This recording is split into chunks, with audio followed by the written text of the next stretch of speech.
Hey everyone, my name is Hope and welcome to my kitchen. Today I'm going to be taking you through my meal prep for an entire week's worth of meals for myself and my boyfriend.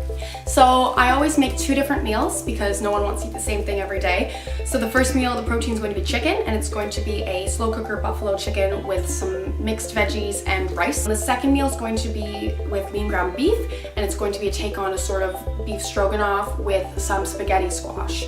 So they're both absolutely delicious and very easy to make. So let's get into making those delicious meals.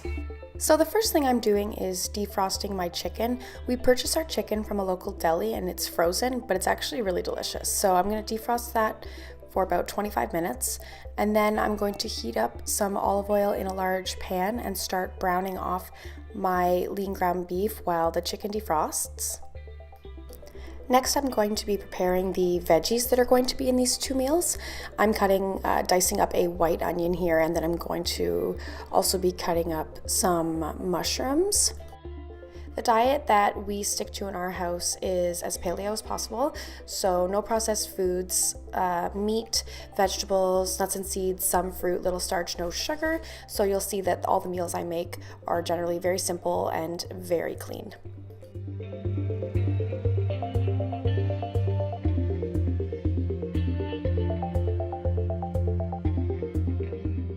So when your chicken's done defrosting, you can pop it in your crock pot. I set it to high and I put all the chicken breasts in there, added about half a cup of chicken stock, a little bit of garlic powder, I put some cracked black pepper, and I also put some cayenne pepper just because it is going to be a buffalo chicken, so I wanted a little bit spicy. So I just stirred that around and popped the lid on and let her cook. So next I went ahead and prepared the spaghetti squash. We absolutely love spaghetti squash in our house, so it's a staple for meal prep. So you're going to cut it in half lengthwise, and then you're going to use a spoon to scoop out all the seeds. And when you're done with that, you can just go ahead and put it on a sheet pan and season it with some olive oil and some of this chili garlic sea salt. And then you just put it cut side down and pop it in the oven for 45 minutes at 350. When your meat's done browning in the pan, I like to strain it in the sink for a little bit, and then with that same pan, I added a little bit of olive oil, and then I put the veggies that I chopped up earlier and just sauteed those until they were soft. Next, I prepared the veggies for the buffalo chicken dish. Here I am chopping up some broccoli, and I also chopped up cauliflower, which I will roast later on.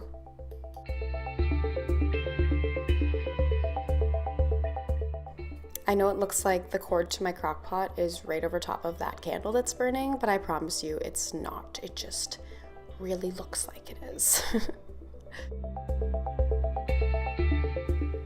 When your mushrooms and onions are nice and soft, you're going to go ahead and add your meat back to the pan and just stir that around. And then I added about half a cup of water and I believe about a tablespoon of this better than bouillon mixture.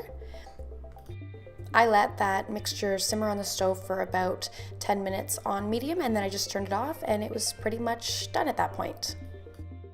After about 45 minutes, your spaghetti squash should be nice and soft, so go ahead and take it out of the oven and then use a fork to remove the contents of the squash.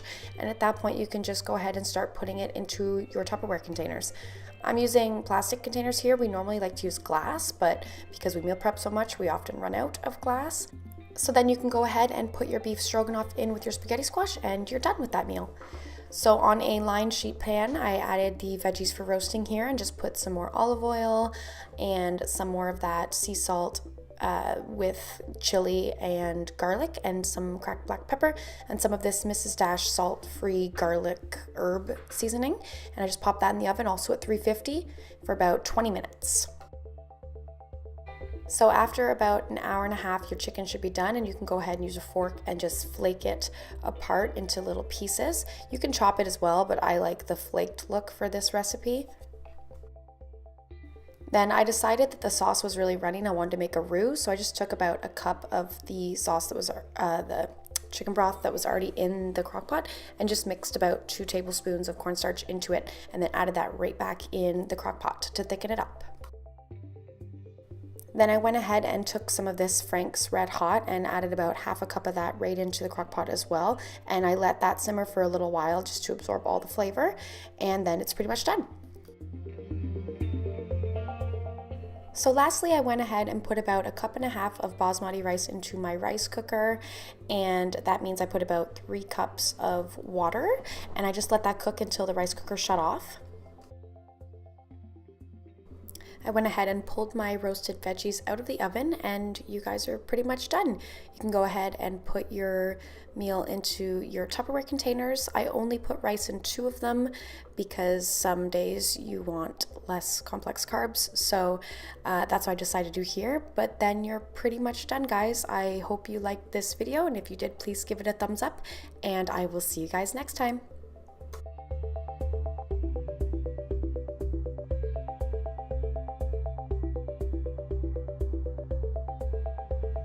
To watch me make today.